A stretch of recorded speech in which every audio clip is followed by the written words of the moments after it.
pero para lo que no ve, se pueda ver. Esta va a ser, voy a tratar, les prometo, que voy a tratar de que sea la tercera y cuarta clase. Muy difícil veo porque ya el tema de la tercera clase es amplio, pero voy a tratar de que lo sea. Así que les pido colaboración ahí para que podamos estar atentos. Y tiene que ver un poco con lo que mencionaste delante con el tema de los 4 jinetes, que quizás no lo vamos a mencionar como tal, pero sí el nombre tiene algo que ver con la clase del día de hoy. Así que voy a compartir pantalla. Y el día de hoy tenemos la tercera clase que se llama Apologética de las Nuevas Generaciones. Cuando hablamos de apologética, estamos hablando de una defensa sobre algo o alguien como tal. En el sentido teológico, hablamos de la defensa de la fe o de la palabra o del conocimiento que tengamos dentro de la escritura. Y cuando hablamos de la apologética de las nuevas generaciones, vamos a hablar de cómo ellos están inmersos en un mundo que ya no es humanista, porque el humanismo como tal ya ha pasado. Hoy día estamos ya en la neoposmodernidad, en donde el relativismo ya no es lo principal. De hecho, el relativismo ya pasó. El nihilismo vendría siendo lo que perdura desde ese entonces, en donde hay términos como estos que estoy mencionando que significan nada es cierto, nada es concreto, todo puede tener diferencia. El relativismo sigue marcando presencia en que nada es 100% de tal color porque todo es relativo, todo va cambiando y como todo cambia hay que adecuarse a los tiempos y las nuevas generaciones siempre están adecuándose a los tiempos. Recordemos que cuando hablamos también de nuevas generaciones, hablamos de las personas que tienen desde 0 hasta 20 años porque se dice que cada 20 años se cambia una generación. Por lo tanto, estamos hablando en este momento de los menores de 20 años, estos niños y niñas que nacieron o que han nacido dentro de la pandemia, los pandemials, o la generación Z como tal, o más allá, los que de alguna u otra manera nacieron con la tecnología. Yo cuando nací, lo que existía en el año 90, porque ese era el año que nací, era el Super Nintendo y acceso limitado a un par de canales de televisión que eran nacionales. Tener cable en ese tiempo era impensado. Tener internet, mucho menos. Pero en el año 2000 recuerdo que a mi familia, a nosotros, nos regalaron por primera vez un computador de marca Compaq. Una marca que ya no existe de partida, pero que en ese momento era una marca que la llevaba, que era una de las mejores, un tremendo computador, el mejor del año, y llegó a la casa y eso me abrió la mente, porque desde los 10 años hasta la actualidad he tenido siempre computadores, entonces eso me ayudó bastante a poder digitar más rápido, a poder estar mezclado con el mundo de la internet, que yo me conectaba a internet con el cable del teléfono y sonaba eso, de esa manera me conectaba a internet y después la cuenta del teléfono, les comento cómo llegaba de inflada, era una tremenda cuenta y me decían, ¿por qué estuviste tanto rato en internet? Y me metí a internet para jugar, valga la redundancia, unos juegos súper arcaicos, pero en realidad esa era mi forma de poder conectarme a la tecnología. Hoy día no, hoy día los bebés de 2 años ya andan con el celular en la mano y a veces lo saben manejar mejor que los adultos. Y no solamente eso, sino que entienden muchas más cosas que nosotros incluso. Pero eso es algo a favor y algo en contra. Entonces ellos vienen con una mentalidad totalmente diferente y en cuanto a la apologética también ocurre lo mismo. Como les dije, la apologética es hablar en defensa y viene de la palabra griega apología como tal y es una defensa formal de una opinión, posición o acción. En el ámbito cristiano, nosotros somos apologetas de la fe porque defendemos lo que creemos a través de la fe y la fe en Cristo, por supuesto. Cuando se ocupa este término, obviamente entendemos que tiene un sentido dependiendo del área en donde se mueva. Por ejemplo, en el ámbito jurídico, la apología también tiene un sentido que es contrario o diferente al contenido que nosotros manejamos desde la religión. En el mundo de la religión, justamente, la teología y la filosofía, el teólogo y cardenal inglés John Henry fue el que primero usó este término cuando escribió el libro en castellano Historia de mis ideas religiosas, en donde puso el título de Apología en el año 1864. Y esto lo presentó en defensa formal de la historia de su vida cristiana que llevó a su aceptación por parte de la Iglesia Católica en el año 45. Ahora, la apologética cristiana consiste en ofrecer y presentar defensa y evidencia de la veracidad y confiabilidad de la fe cristiana. También difiere un poco de lo que vendría siendo el evangelismo, aunque de alguna u otra manera cuando yo defiendo la fe, también estoy dando argumentos evangelísticos para que la gente pueda entenderlo y decir, wow, mira, quién es Jesús, qué es el pecado y cómo podemos ser salvos de la muerte, lo estoy conociendo por la defensa que esa persona está realizando. Por lo tanto, al decir que podría estar difiriendo, con el evangelismo, también tiene un nexo bastante importante. Ahora, la apologética sí o sí difiere de la veracidad y de la confiabilidad de esas afirmaciones y brinda una crítica contra las falsas aserciones. La apologética cristiana es muy defensiva, no busca atacar y es ofensiva para simplemente ir en contra de aquello que ofende la cosmovisión cristiana y las falsas enseñanzas que llamamos antibíblicas. Entonces yo ocupo la apología o la apologética para poder defender lo que creo y no para atacar a los que creen diferente. Yo ocupo la apología o la apologética para defenderme de aquellos que vienen hablando mal del cristianismo, no para yo hablar mal de aquellos que no creen en el cristianismo. Entonces, cuando hablamos de atacar, no nos referimos a una violencia física ni psicológica, no. La idea acá es que los contrincantes de los cristianos son simplemente basados a través de la incredulidad que ellos tienen porque han puesto su confianza en temas que nosotros no creemos. Por lo tanto, si ellos vienen y nos presentan una postura y nos atacan, obviamente nosotros podemos defendernos en ese sentido. Por eso es que atacar es un compromiso proactivo y crítico de poder destruir las mentiras que Satanás disfrazaría como verdad para llevarlas por lo que son, error e incredulidad. Un apologista cristiano es aquel que defiende el evangelio mientras que también critica cuando lo defiende la incredulidad, pero no a la persona, sino que al pensamiento de la persona. Y yo esto lo repito y lo recalco porque muchas veces hemos caído en ser despectivos con las otras personas cuando hemos querido defender nuestras posturas. Totalmente errado, totalmente mal, pésimo. Eso no debería ocurrir. Entonces acá ya tenemos la primera pregunta. ¿Para quiénes es la apologética cristiana? Obviamente que para los cristianos. Muchos cristianos han oído de la apologética, pero algunos cristianos cometen el error de pensar que la apologética es solamente para creyentes filosóficos o intelectuales. Pero una persona común y corriente que va a la iglesia, en cualquier momento se puede enfrentar a una persona que le presenta miles de propuestas en donde ataca al cristianismo. Si esa persona de partida no conoce la palabra, no tiene argumentos de lo que cree, va a quedar al desnudo, por decirlo de alguna manera, y cualquier ideología o corriente doctrinal lo va a terminar votando y dejando en el suelo. Por eso es peligroso el analfabetismo bíblico, pero es una realidad. Se dice que el 92,3% de los líderes y pastores de las iglesias solo leen la Biblia cuando tienen que predicar. Imagínense los demás, los que no predican, ¿cuándo la leen? Acuden a lo que yo llamo teología de púlpito, acuden simplemente a escuchar a alguien predicar y a aprender de la Biblia por lo que alguien dijo.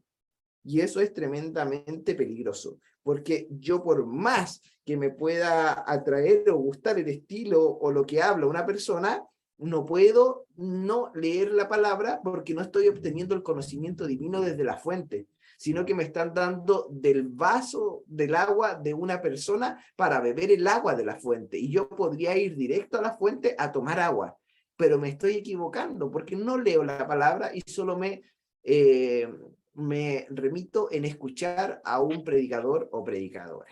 Sin embargo, la disciplina de la apologética cristiana es, como les dije, para todos los cristianos. No podemos quedarnos en el sentido de afuera, de no estar de acuerdo con esto. Todos los cristianos deberíamos ser capaces de poder comunicar, ofrecer una defensa de confiabilidad y veracidad con respecto al Evangelio. Y también deberíamos ser capaces de involucrarnos críticamente con las personas incrédulas en el entorno.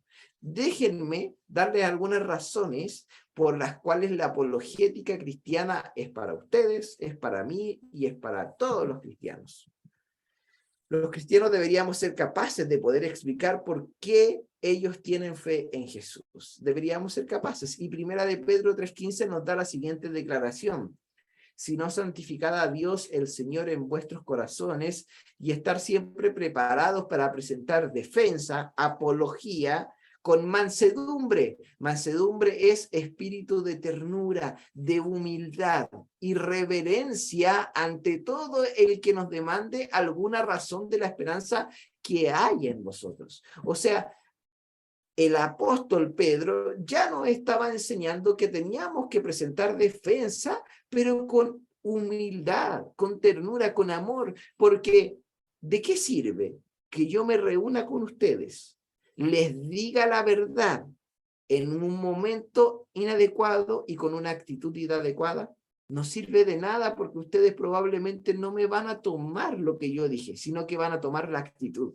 Y eso es justamente lo que muchas veces la iglesia ha realizado y ha cometido ese error, y la gente se ha espantado. Ha podido escuchar a personas que dicen la verdad, pero de una pésima forma.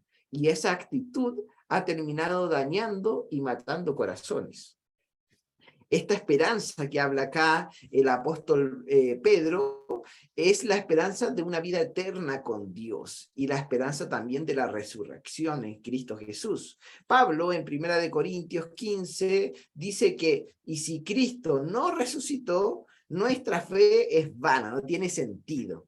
Aún en nuestros pecados estamos, porque no tiene sentido. Y si en esta vida solamente esperamos en Cristo, somos los más dignos de conmiseración de todos los hombres. Ahora, ¿por qué los cristianos creen que un antiguo rabí judío ambulante de Nazaret, que nació en Belén, que fue asesinado y que resucitó del sepulcro, existe y es real?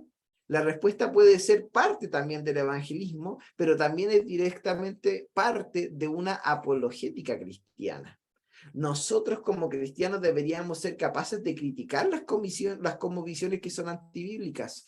En 2 Corintios capítulo 10, Pablo escribe y dice: pues aunque andamos en la carne, no militamos según la carne, porque las armas de nuestra milicia no son carnales, sino que son poderosas para la destrucción de las fortalezas de los sistemas, derribando argumentos y derribando toda altivez que se levanta contra el conocimiento de Dios y llevando cautivo todo pensamiento a la obediencia a Cristo. Observemos que Pablo acá no añade requisitos. Él no dice que solamente los intelectuales tienen que derribar todo argumento, o que solo los capacitados por la liga mayor tienen que desafiar los argumentos que se levantan contra el conocimiento de Dios. No. La instrucción del apóstol Pablo aquí es para la iglesia en Corinto, y la podemos aplicar absolutamente para la iglesia de hoy, y es que deberíamos poder enfrentarnos en el sentido crítico a verdades que no son bíblicas. Y en una aplicación bien práctica, creyente, nosotros somos llamados a estar preparados para poder militar, para poder mencionar, para poder gestionar esta apología, desafiando y criticando las enseñanzas antibíblicas que se opongan a la verdad sobre la persona y sobre la obra de Jesús. Ahora, Esto no quiere decir que nosotros debemos tener un doctorado, que debemos asistir a un seminario para poder aprender a hacer esto. Significa que si somos cristianos, nosotros necesitamos hacer avanzar la verdad del evangelio, cortando la maleza de mentiras y de falsos supuestos que desordenan la visión del evangelio. Los cristianos deberíamos usar nuestras mentes y nuestro intelecto para la gloria de Dios. Observemos también que en 2 de Corintios capítulo 10, Pablo dice que los cristianos deben llevar cautivo todo pensamiento a Cristo. Y en Mateo 22, Jesús dijo que el gran mandamiento es amar al Señor nuestro Dios. ¿Con qué? Con todo nuestro corazón, con toda nuestra alma y con toda nuestra mente. Entonces, ocupar el cerebro, el intelecto, la mente es muy espiritual. Para ser parte del discipulado normal de un cristiano, al seguir a Jesús, debería ser siempre interesante entender el amar a Dios con toda su mente, es decir, con todo el intelecto y la mente en nuestro evangelismo, en nuestro discipulado y en nuestra apologética, porque nosotros debemos ocupar la mente para entender a Jesús, ocupar la inteligencia. Y debemos enseñar a los hermanos y hermanas de nuestras iglesias a ser inteligentes. Y ocupar la mente es espiritual. De hecho, yo sigo al Señor no solamente con mi pasión y con mi emoción, sino con mi convencimiento y con mi razón que está en la mente. Es súper importante poder entender todo esto, porque no podemos dejarlo de lado, sobre todo al momento de hablar de apología. Puede que en nuestra impulsada congregación de tipo A sea algo usual para nosotros pensar que podemos aprovechar todo el poder de nuestras mentes por el bien del evangelio, pero también cabe destacar que históricamente, al menos en décadas recientes, esta era un área en la que los evangélicos habíamos fallado muchísimo. Hay muchas razones para esto, y el punto es que ser un discípulo de Jesús no implica que debemos dejar nuestro cerebro en la entrada de la iglesia.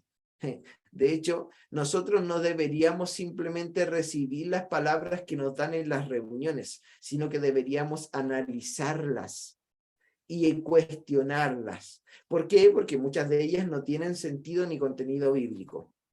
Y la palabra que uno entrega no es lo que yo quiero decir, es lo que Dios quiere decir a través de su palabra y yo como mensajero lo replico para que la gente lo pueda entender. Sí, pero es que ya lo escuchamos hace mucho tiempo. Sí, perfecto. Pero eso es tarea de nosotros, poder comunicarla de una manera efectiva en el momento correcto. Como cristianos, no debemos temer en procurar la verdad. De hecho, uno de los apodos de la Reforma, el redescubrimiento de la confiabilidad y del mensaje de la Escritura, fue el clamor de que toda verdad es verdad de Dios. ¿Cómo es esto posible? La verdad es más que una colección de ideas. La verdad es una persona y tiene por nombre Jesús. Apocalipsis 19 dice que Jesús es fiel y verdadero. Y Jesús dice en Juan 14, yo soy el camino, la verdad y la vida. Por lo tanto, todo esto toma un sentido absolutamente importante e interesante. ¿Alguna vez ustedes, Gene y William, los hermanos que están el día de hoy con nosotros en esta clase, alguna vez han tenido una conversación con una persona que siempre quiere tener la razón?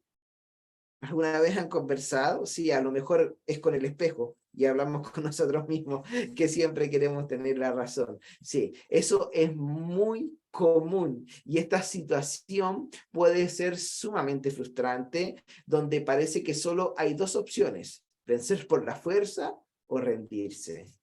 Y muchos cristianos tienen esa tendencia cuando se habla de fe, sobre todo cuando hablamos de temas doctrinales y con personas que no tienen nuestra misma fe, nos cerramos y queremos siempre tener la razón y no nos abrimos a nuevas posibilidades. Y en ese sentido creo que el autor de Proverbios tiene mucho que decir con respecto a nuestra actitud necia.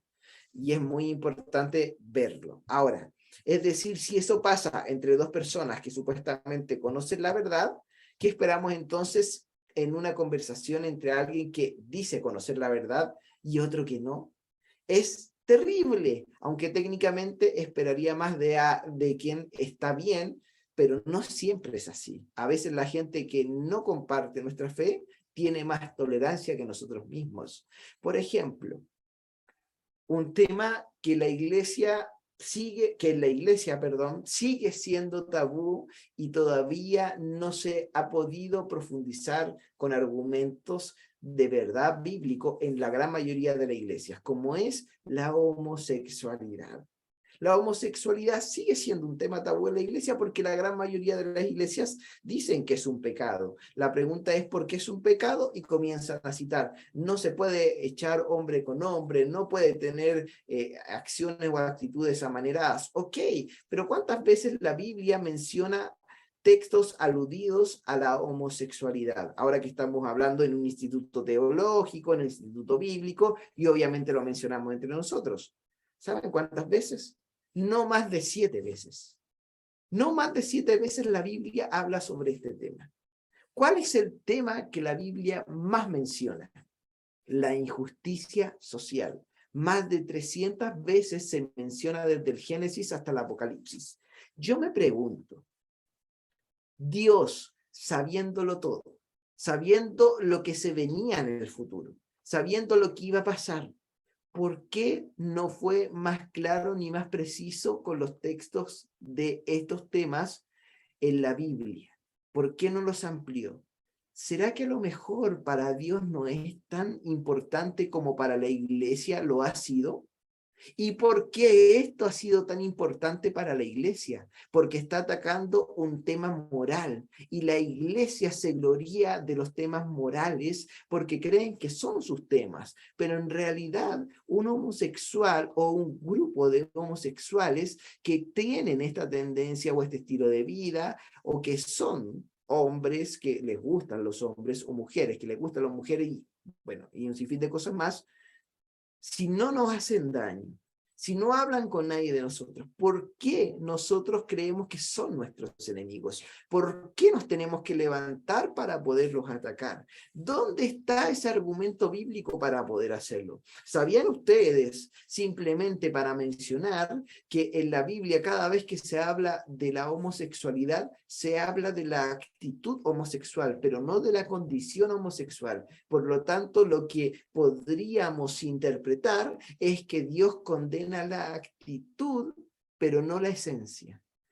Eso quiere decir que si yo soy homosexual y lucho toda mi vida con la homosexualidad y a lo mejor amo a un hombre en silencio, pero me quedo callado con eso y lucho con eso, el Señor no me va a condenar. Entonces Dios no está condenando la homosexualidad, está condenando la actitud, según los 7 u 8 veces que en la palabra aparece este tema. Entonces, cuando hablamos de esto y queremos amplificar esta situación y decir, oye, ojo, a lo mejor la homosexualidad no es un tema tan importante para Dios, y lo decimos dentro de la iglesia, ¡pum!, la gente salta inmediatamente, pero ¿cómo no? Si ellos que están cambiando y que los niños están siendo transformados y esto otro y no, y que más encima la adopción, ya, ok, pero la adopción homoparental, ok, sí, sí, pero es que ellos van a, no, es que no hay argumento, pero es que ellos les van a entregar amor, no, pero ¿cómo se van a llevar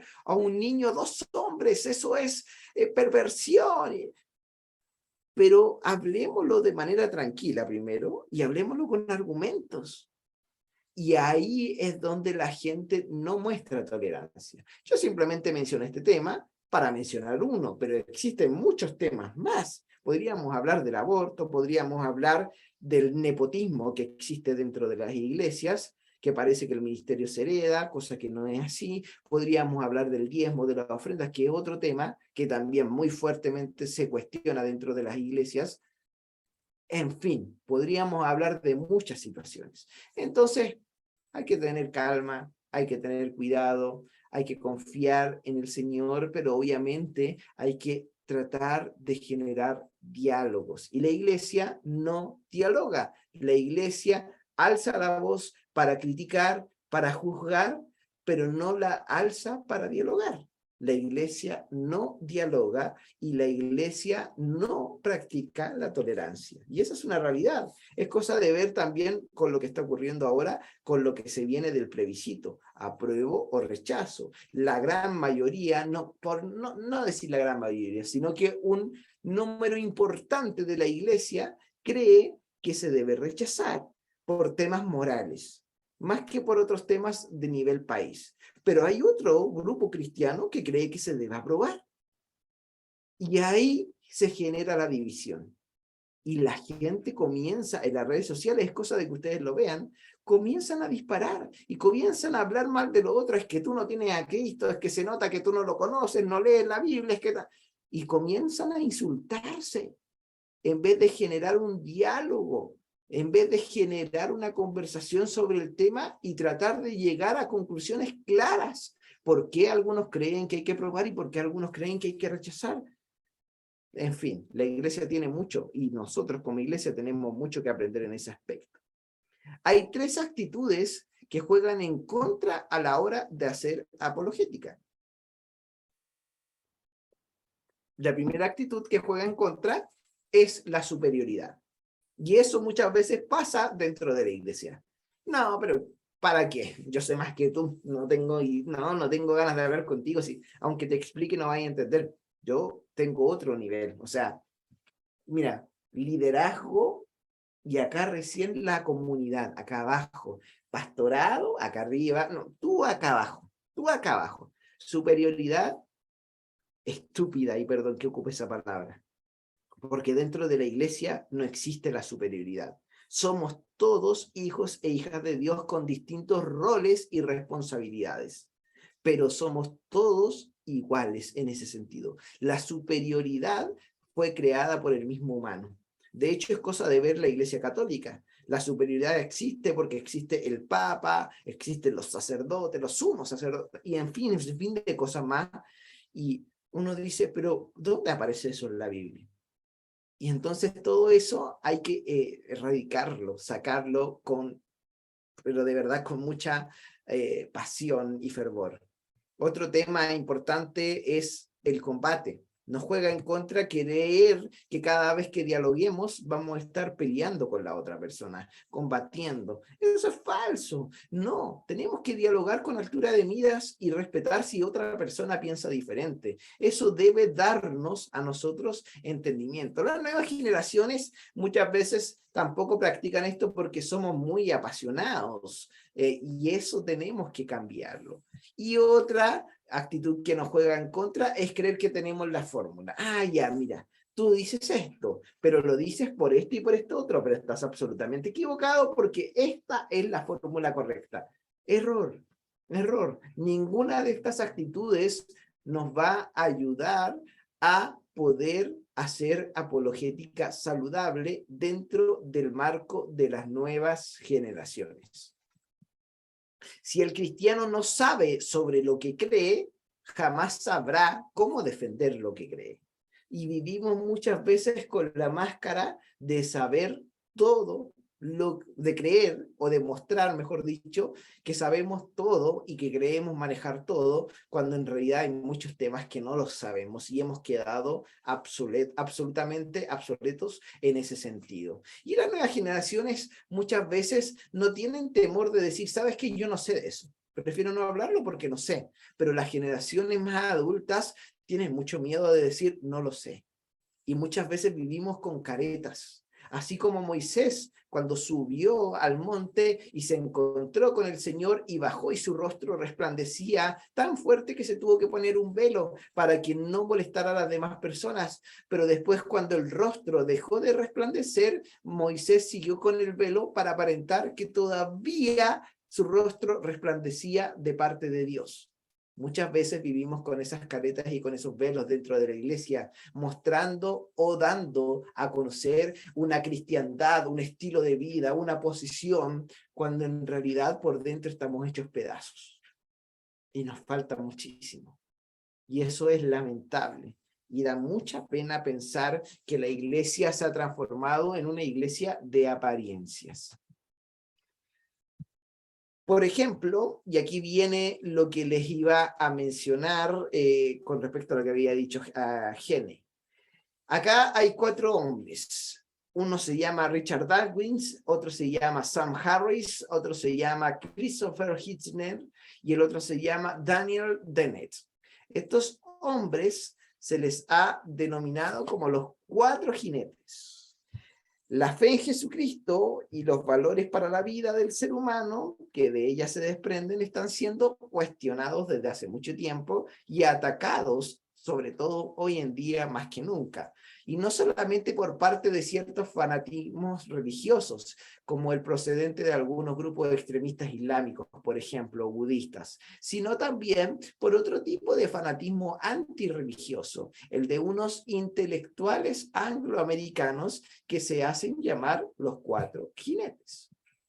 Estos no son los únicos, pero sí son los más vehementes y significativos. Durante las últimas décadas, estos militantes del ateísmo radical han venido produciendo montones de bestsellers, de películas, con el único propósito de acometer contra la religión y en particular contra la visión cristiana de la vida. Algunos de sus títulos más característicos traducidos al español son El espejismo de Dios de Dawkins, El fin de la fe de Harris, Dios no es bueno de Hitchens y Romper el hechizo de Dennett, por ejemplo. El biólogo Richard Dawkins escribe lo siguiente: si se acepta el argumento que se expone en este capítulo, porque casi seguro que no hay Dios, la premisa objetiva de la religión, que es la hipótesis de Dios, es insostenible. Casi seguro que Dios no existe. Esta es la conclusión principal del libro, El espejismo de Dios, escrito el año 2015. Por su parte, el filósofo Sam Harris escribe: no necesitamos abrazar ningún mito para estar en comunión con la profundidad de nuestras circunstancias. No necesitamos adorar a ningún Dios para vivir extasiados por la belleza y la inmensidad de la creación. Los días de nuestras identidades religiosas están claramente contados. Y el otro filósofo y también economista Christopher Hitchens dice lo siguiente: Dios no creó al ser humano a su imagen y semejanza. Evidentemente fue al revés. El humano creó a Dios a su imagen y semejanza. Y lo cual constituye la sencilla explicación para toda esta profusión de dioses y religiones para la lucha fratricida, tanto entre cultos distintos como en el seno de cada uno de ellos, que se desarrolla continuamente a nuestro alrededor y que tanto ha retrasado el progreso de la civilización. Él, como muchos otros, dicen que el cristianismo ha retrasado el avance de la civilización. Y por último tenemos el 4 jinete, que es el filósofo Daniel Dennett, quien afirma: el Dios que recompensa la bondad en el cielo es notablemente parecido al héroe de la canción popular Papá Noel viene a la ciudad. Y es curioso, pero del gran número de libros escritos por creyentes que responden a estas obras ateas en inglés, solo un pequeñísimo porcentaje ha sido publicado también en nuestro idioma español. Y existe un muro ideológico en las librerías que fomentan el ateísmo. Ustedes van a una librería, no necesariamente cristiana, una librería convencional, y lo menos que van a encontrar ahí es algo cristiano. Lo menos que van a encontrar, pero lo más que van a encontrar son estanterías llenas de libros ateístas. Y todo esto viene empujado por el relativismo, humanismo, neoposmodernismo, entre muchos otros términos más que han sido empujados para llevar y hacernos creer que Dios no existe, sobre todo atacando a Latinoamérica, porque hoy día Latinoamérica es la fuerza del cristianismo a nivel mundial. Y los otros continentes tienen problemas de decadencia y de desaparición del cristianismo fuertemente, pero Latinoamérica sigue estando potente en esa área. pero yo no sé por cuánto tiempo más, porque seguimos habiendo espacios a lugares a personas y personajes ateístas, y nosotros nos seguimos quedando callados. En ese sentido, ¿hay motivos para preocuparse por el nuevo ateísmo? El biólogo y teólogo español Antonio Cruz, que les recomiendo muchísimo leer y buscar, comenta respecto a esto lo siguiente. En mi opinión, no y sí, con respecto a si hay que preocuparse o no por el nuevo ateísmo. Me explico. Si hacemos caso a los especialistas, sobre todo a los filósofos y teólogos de prestigio, toda la propaganda que realizan estos predicadores del ateísmo se apoya en unos argumentos sumamente endebles.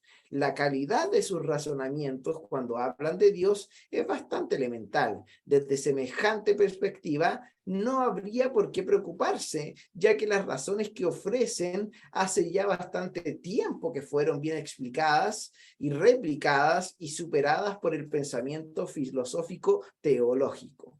No obstante, como la cultura contemporánea valora más la cantidad que la calidad, lo divulgativo sobre lo académico, pienso que sí hay motivos para la preocupación. Muchas de estas publicaciones ateas han hecho que algunos creyentes jóvenes y no tan jóvenes pierdan su fe.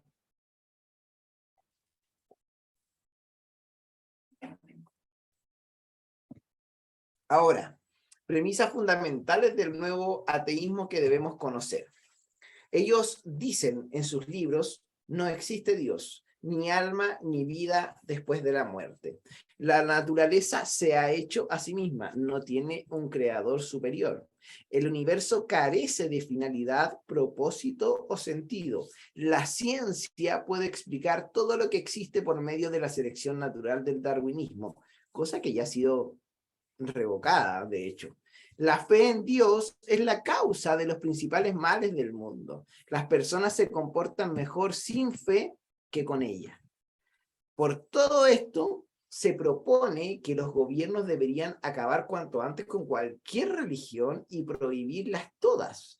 Además, habría que impedir a los padres que enseñaran valores y convicciones religiosas a sus hijos, pues esto se consideraría maltrato infantil. Entonces, ¿qué podemos decir nosotros los creyentes? El mismo Antonio Cruz da algunos consejos y dice lo siguiente. Lo que el nuevo ateísmo entiende por Dios cuando lo niega, no tiene nada que ver con lo que entienden la fe y las teologías cristianas. Dawkins, por ejemplo, se refiere a las a las distintas opiniones humanas acerca de la existencia del sumo hacedor y propone un espectro de 7 probabilidades que irían desde el teísmo fanático al ateísmo radical. Y dice, vamos pues a tomar en serio la idea de un espectro de probabilidades y a colocar las opiniones humanas acerca de la existencia de Dios a lo largo de ese espectro entre los dos extremos de certezas opuestos en el libro El espejismo de Dios. Y el resultado de su encuesta es el siguiente, porque hay una encuesta que realiza Antonio Cruz con respecto a esto y dice, fuertemente ateísta que dicen yo no creo y yo sé, hay un 100% de probabilidades que existan. Posibilidades muy altas, pero inferiores al 100% son no estoy seguro, pero creo. Poco más del 50% dice que es muy dudoso, pero que creen. Técnicamente son agnósticos. 50% es agnóstico imparcial. Menos del 50% son agnósticos inclinados al ateísmo. Y muy pocas posibilidades, algo más del 0%. Y fuertemente ateo, dicen que sé que no hay Dios. Y ese es un muy bajo nivel todavía en Latinoamérica. Pero vamos encaminados para allá porque las nuevas generaciones se enfrentan a este tipo de pensamientos en los jardines, en las escuelas, en los liceos, en las universidades y en los trabajos. La pregunta es, ¿cómo los preparamos y cómo los enfrentamos nosotros desde el punto de vista cristiano? La existencia de Dios finalmente no es cuestión de probabilidades. Él existe o no existe. No podemos tratarlo como si fuera un ser físico o un fenómeno perteneciente al mundo natural. Lo que entra en el ámbito de las probabilidades son aquellas cosas que se consideran contingentes, es decir, que no tienen por qué existir necesariamente. De hecho, todo es contingente menos Dios, que es necesario. El universo existe, pero podría no haber existido, por tanto es contingente. Pero Dios sí existe, es necesario y es eterno por definición. Esta matización, desde luego, no demuestra que su existencia sea real, pero deja en claro que existir eternamente y ser Dios son conceptos inseparables. Por tanto, es tan absurdo preguntarse cuál es la probabilidad de que Dios exista, como cuestionarse cuál es la probabilidad de que los gnomos, los enanitos, del bosque lleven un gorro rojo. Otra pregunta incoherente que se formula el nuevo ateísmo es: ¿quién diseñó al diseñador? ¿Quién creó a Dios? Y la hipótesis de un diseñador diseñado está cargada de una suposición inaceptable, y a saber que Dios es creado. Es como hablar de un círculo cuadrado, de un soltero casado o de una mitad entera. Son dos conceptos mutuamente excluyentes que no calzan, no encajan. En el momento en que empezamos a hablar de un Dios creado, estamos refiriéndonos a un no Dios, o en términos cristianos, a un ídolo. Y con respecto a esto, Antonio Cruz dice: no hay tal cosa como un Dios creado. Dios es, por definición, eterno y por lo tanto no es creado. No es sorprendente que Darwins no crean Dios, si el Dios en el cual no cree es un Dios creado. No existe ningún cristiano que crea en dioses creados. Por lo tanto, el libro de Darwins, en vez de titularse El espejismo de Dios, debería llamarse El espejismo de los dioses creados, porque el Dios de Darwins sí es un espejismo, ya que no existe. Y esa es una respuesta y una refutación interesante, y esto que está haciendo Antonio Cruz es apologética. Ahora, en toda esta temática de apologética entra, por supuesto, el posmodernismo y el cristianismo actual. Y al posmodernismo se le denomina así por el momento histórico en el cual nos encontramos actualmente. Y se cree que se origina desde el comienzo de la Guerra Fría y desde la caída del muro de Berlín. Y dentro de las principales características del posmodernismo, no existe una verdad absoluta. Todo es relativo, existen muchos puntos de vista para interpretar el mismo fenómeno. El ser humano se vuelve individualista, narcisista, egocéntrico, sin ganas de trascender, mirando el futuro como algo oscuro y negativo, importando solo el hoy. Y eso está absolutamente implícito en las nuevas generaciones. Pregúntenle a los adolescentes qué quieren ser cuando grandes. Ellos de partida van a querer ser algo que les permita ser millonarios, viajar, viajar, viajar, viajar, y nada que conlleve una responsabilidad ni un compromiso, porque les gusta vivir el hoy, pero no piensan en el mañana. Y esa es una realidad, porque la sociedad y tampoco la iglesia está enseñando en pensar en el mañana intencionalmente. Las ideologías con el posmodernismo van desapareciendo, no se van potenciando, y no dependemos de una fuerza externa que nos explique nuestra existencia o racionalización de la sociedad.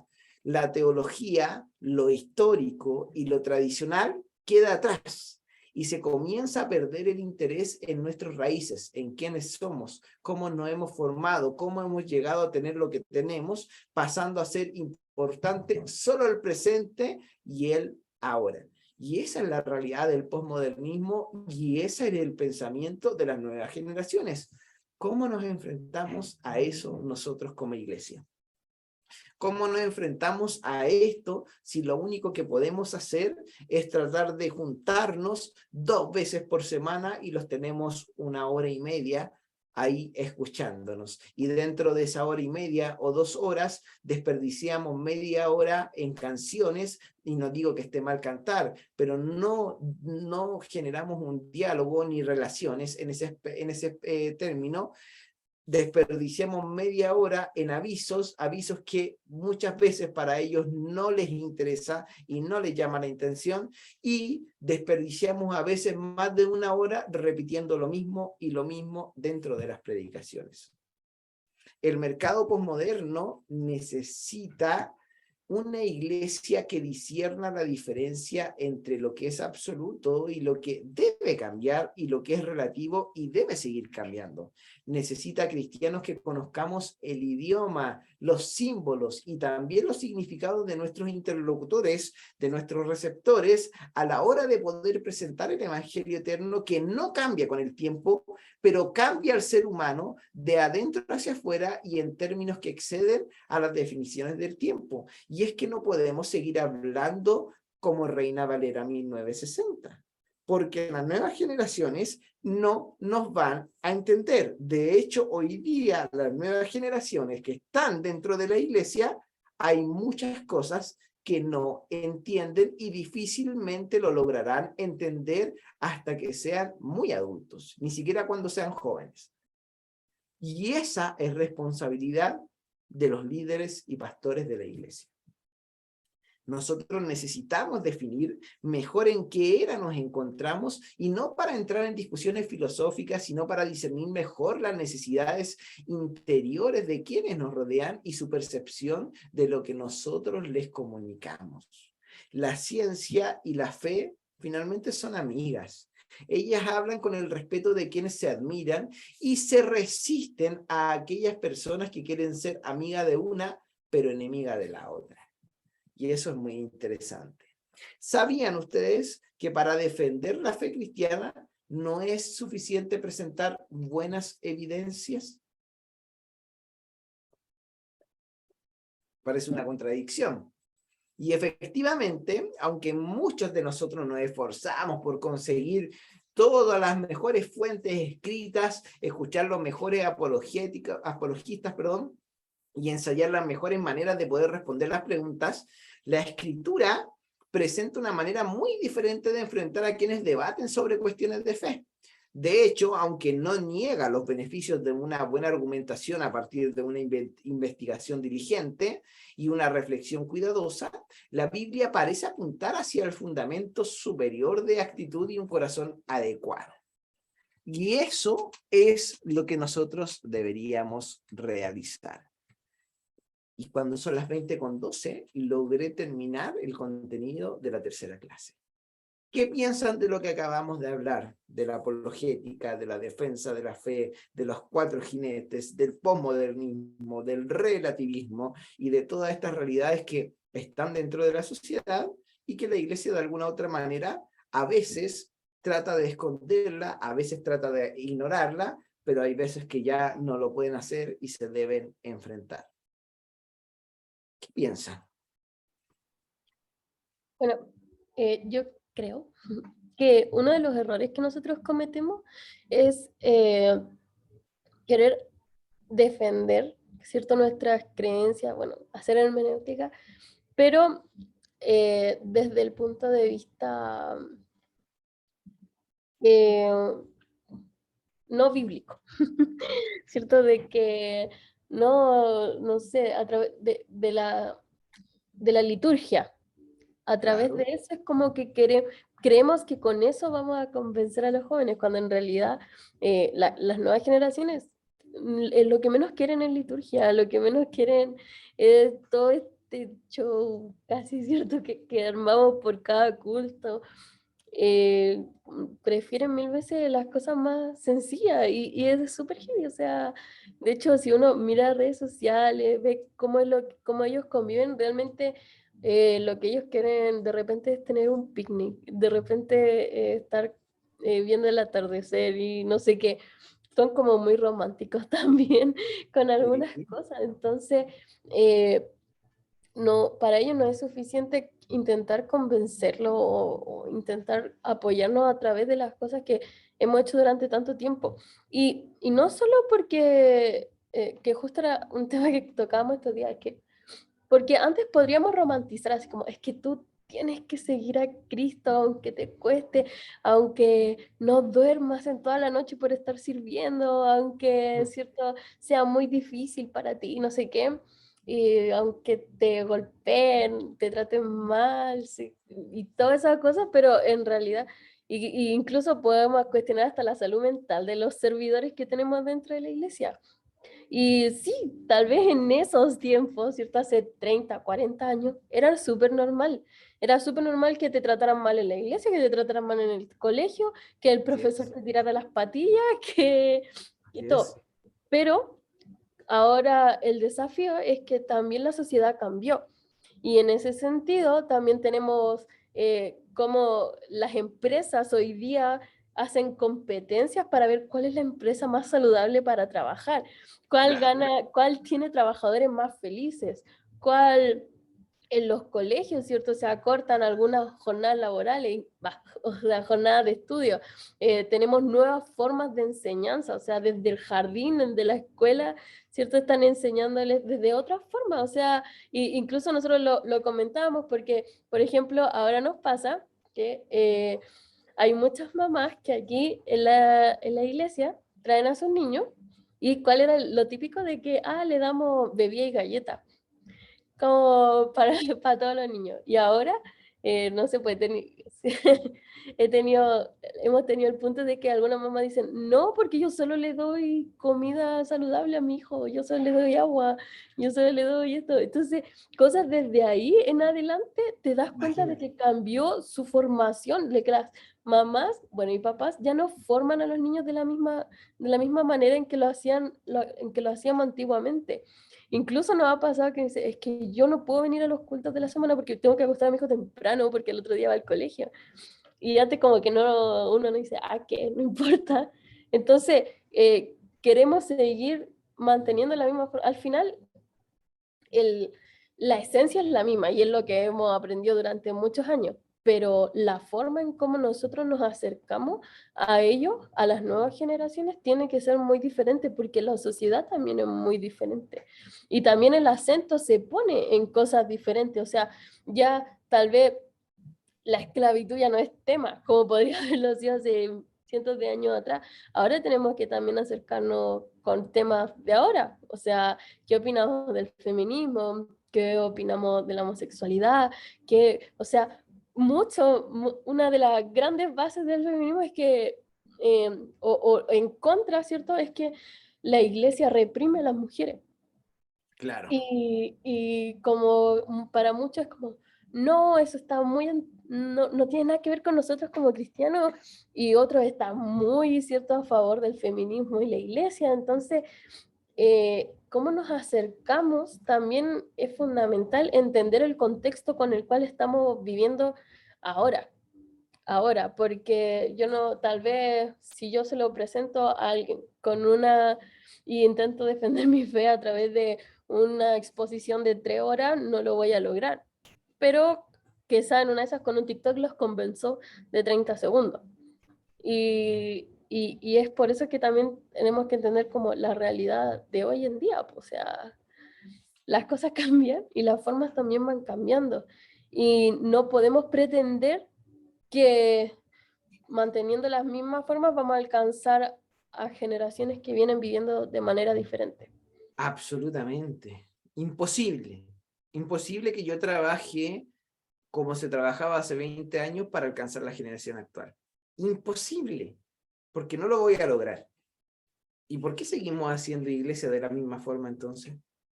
Somos porfiados los cristianos entonces. Tenemos vacas sagradas también dentro de la iglesia. ¿Qué opina usted, querido hermano William? Bueno, en realidad es un tema bastante complejo y yo sigo insistiendo en esta línea muy delgada, en el sentido de poder, obviamente, adaptarnos. Anotaba por ahí una de las cosas que estaban en una diapositiva: conocer las necesidades de los que nos rodean, y realmente es como algo complejo, difícil de hacer, no de alcanzar, pero siempre la preocupación para, bueno, yo hablo desde mi perspectiva, ya una persona de 50 años, conocí el Evangelio en el año 85, o sea, en relación a, he vivido cambios, como le decía el otro día al hermano con el que compartíamos, muchachito que es de la IPECHI, Sí, Fernando.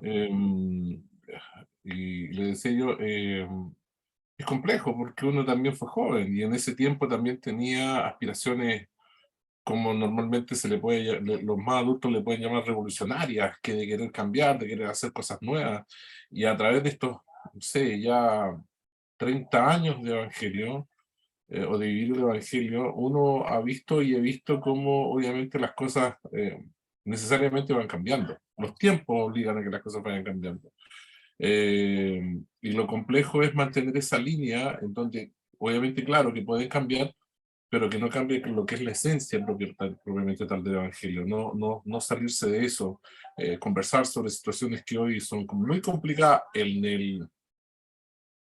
yo diría en el casi, no sé si me quedo chico o grande en eso, pero en el casi 90% de nuestra iglesia, en nuestro país, que tiene que ver con la homosexualidad, que tiene que ver con el hecho propiamente tal de convivir, de compartir, porque lamentablemente es así, la iglesia ve en un homosexual a alguien no digno de Dios, Exacto. no digno de Dios. Y en el fondo y en la razón propiamente tal de la Escritura es totalmente lo contrario, porque va en contra de lo que la palabra nos dice de que Él vino a salvar lo que se había perdido. Y no son los sanos los que necesitan médicos, sino los enfermos los que necesitan un doctor. Y Exacto. eso es algo que a través de los años se ha arraigado muy fuertemente en nuestra iglesia. Yo le comentaba el otro día, mi iglesia en particular, a la que yo asisto, eh, es mucho más asistida por gente de edad, no sé, de los 35 años hacia arriba, más que de los 35 años hacia abajo. Y en este momento no ha sido tan difícil poder, y yo creo que no ha sido tan difícil poder enfrentar esa realidad, que es el cambiar, que es el adaptarse a las circunstancias que hoy nos llama el hecho de tener, por ejemplo, una masa de jóvenes de 20 o de 25 años, que son muy distintos a los que habían hace 30 años atrás, muy distintos. Encontrar universitarios dentro de la iglesia en ese tiempo era muy difícil. O sea, con suerte alguien terminaba la básica y le daba lo mismo terminar la enseñanza media. Hoy no, hoy el estudiar es una prioridad. Y es algo que está, como que los muchachos ya lo tienen aquí clavado. Estudiar es una prioridad. Son muy pocos los que no pasan, no tienen eso en su mente. Y superarse es algo de todos los días, ¿me entiendes? En cambio, uno antes aprendió o creció en la iglesia en donde se decía que uno vive por fe. Y Sí. donde uno pasa el día por fe. Y en donde uno pasa los años a medida también que tiene que ver con un tema de fe. Y ahí es complejo. Ahí es complejo. Y ciertamente, bueno, la tarea es harto grande. Es grande, es amplia, es difícil, no es fácil, pero estamos llamados a eso. Estamos en ese tiempo. Y estamos en este tiempo. O sea, no podemos seguir encerrándonos en las cuatro paredes de la iglesia, jugar a la iglesia feliz, sin mirar el mundo hacia afuera. O sea, eso hablaría, de hecho, habla mal de nosotros. Muestra que no estamos enfocados, que no tenemos una estrategia y muestra que no hemos acomodados a este estilo de vida, a un estilo de vida súper sencillo, encerrarse en la iglesia. Pero ¿saben cuándo yo he visto que los líderes de la iglesia, por no decir necesariamente pastores, cambian de actitud? Cuando sus hijos e hijas, nietos y nietas comienzan a vivir estas realidades. Cuando tienen un hijo o una nieta, qué sé yo, sobrina, que le dice, me gustan las mujeres, siendo mujer. Eso a muchos los destruye, pero también les rompe esa ceguera de darse cuenta y la burbuja donde están de decir, wow, estuve encerrado aquí y no me di cuenta cuando esto pasó. Pero ¿Por qué tenemos que llegar a ese extremo para darnos cuenta? ¿Por qué tenemos que llegar a ese momento para poder actuar? ¿Cuál es el camino que deberíamos seguir en ese sentido? Y no es que yo esté promocionando algo, pero me acabo de acordar recién, me acabo de acordar recién que el sábado 15 de octubre, acá en Chile, vamos a realizar lo que es el elefante en la sala. Ustedes me dirán, ¿qué es el elefante en la sala? Bueno, viene de una frase gringa que dice que hay un elefante dentro de la sala, todos saben que está ahí, pero nadie hace nada por sacarlo y lo ignoran. Entonces, eso lo llevamos a la iglesia y decimos, hay un problema o hay un elefante dentro de la iglesia. Todos sabemos que está ahí y no es una hermana o un hermano, no, es un problema. Y todos sabemos que está en ese lugar, pero nadie hace nada por sacarlo. Y les voy a mostrar, si es que esto me lo permite. Pero, a ver, sí, el video de publicidad de esto, no sé si está en Reels o en publicaciones. Aquí está. Denme un segundo. Y compartir pantalla, sonido. Y nos vamos acá. Pastores y líderes de hoy hemos escuchado miles de conferencias y sermones y tenemos más información que nunca antes. Y sin embargo, en muchas de nuestras congregaciones tenemos un gran desfasaje entre asistentes y discípulos y no estamos consiguiendo los mejores resultados en retener y pastorear a las nuevas generaciones. Por lo que el elefante en la sala no será otro evento en formato de cultos de domingo, sino que con distintas secuencias de propuestas e interacción nos ayudará a reflexionar de manera táctica alrededor de esta gran pregunta: ¿cómo hacemos más y mejores discípulos de Jesús? Te lo aterrizo bien claro. El elefante en la sala no será como una reunión de iglesia, es decir, no será solo una secuencia de conferencias y ratos de canto. Estaremos sentados para trabajar en mesas. Ninguna presentación durará más de 20 minutos. Todo será apuntado a conversaciones de implementación. Recibirás materiales, alternarás compañeros de discusión, serás parte activa y no solamente un oyente. No es para consumo individual, sino el de un equipo, e implementaremos aprendizaje kinestésico para quienes queremos en verdad hacer mejoras tangibles. Todas las organizaciones, asociaciones e involucrados que ya somos parte de esta iniciativa, queremos ayudarte a que en tu iglesia local puedas ser más eficaz en cumplir con la gran comisión. Eso es el elefante en la sala, lo que vamos a estar realizando en ese lugar, ahí en Santiago, en San Antonio, con la Alameda, Metro Santa Lucía, si no me equivoco, queda cerca de ahí. Y vamos a estar justamente hablando de esta temática que estamos mencionando ahora.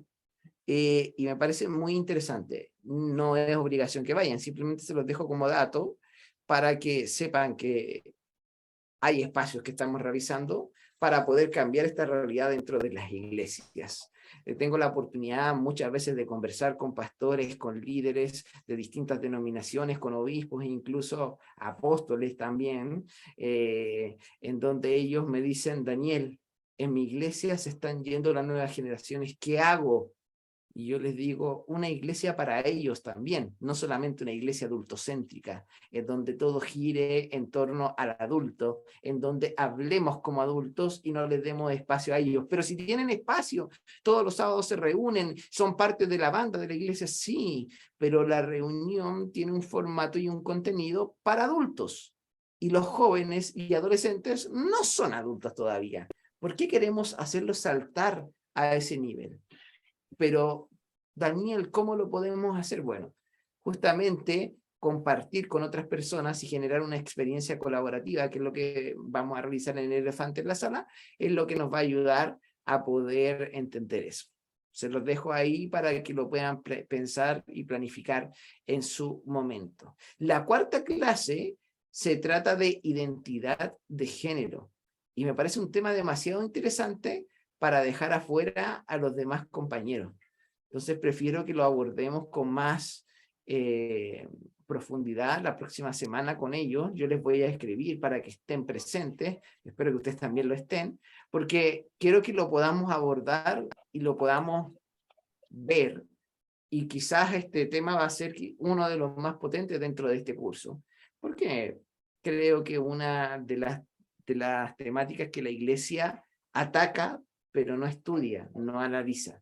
Y yo no le estoy hablando, estudiémoslo y analicémoslo para abrazarla y que sea parte nuestra.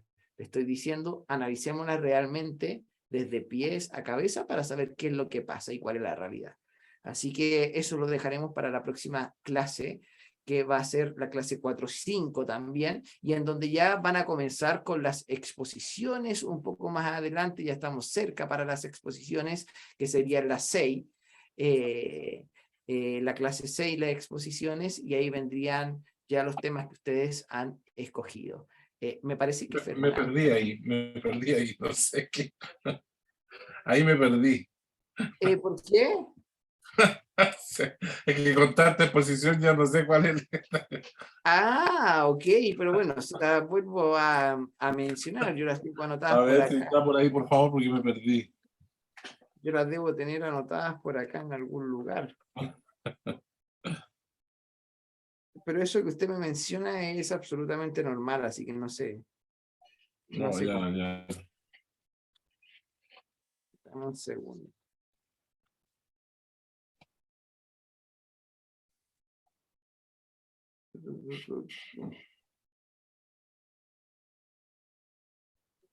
Y justo no lo encuentro. Miren, no sé si es ¿Pero de de qué se mí. trataba? A ver, ¿cuáles eran los temas? ¿Dani? ¿Cuáles eran? A ver si.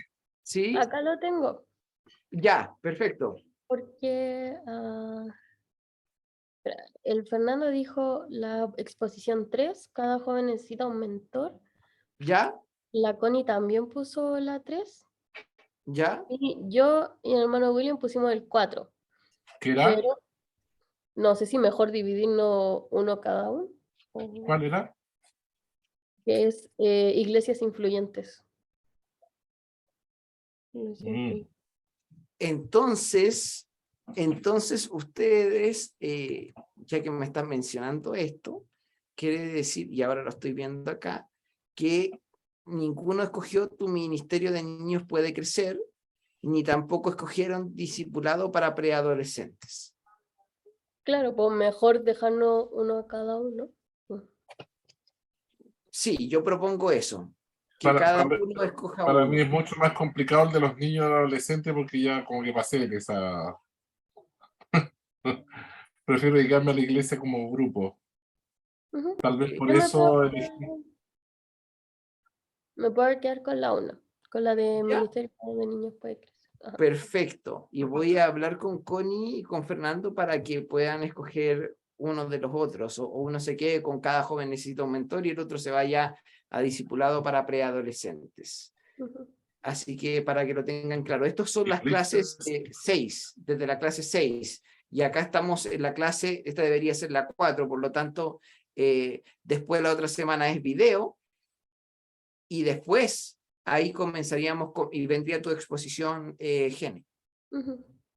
¿Sí? ¿Ok? Ya, perfecto. Yo envío esos materiales al grupo de WhatsApp por si acaso con respecto a estos libros, Ujú. por si no lo recuerdan.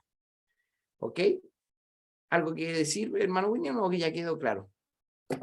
No, solamente le vuelvo a insistir, mucho para pensar. Hablaba sobre, bueno, Génesis, su nombre, la hermana, sí, parece, hija de pastor. No sé, siento que es tan distinto ser hoy hijo de pastor que hace 20 años atrás, 25 años atrás, en donde lo pensaba en un comentario en relación a lo que usted me daba recién, porque es increíble, que tal vez obviamente se ha adaptado mucho el tema pastoral en este tiempo, porque los pastores tienden a darse cuenta más de las necesidades de sus hijos hoy que los pastores de ayer, 20 o 30 años atrás, en donde a lo mejor la línea era estar en la iglesia y estar en la iglesia. No importaba si lloraba, si esto, que esto otro, tenía que estar. O sea, había una preocupación más por un testimonio de pastor en relación a la administración de su casa, que el hecho de que hoy algo de que se habla mucho más en la iglesia, que es, y obviamente yo lo he utilizado bastante, que es que la Escritura me enseña que para ser un buen administrador de la obra, primero tengo que ser buen administrador de mi casa. Y eso significa mi esposa, mis hijos, mi familia.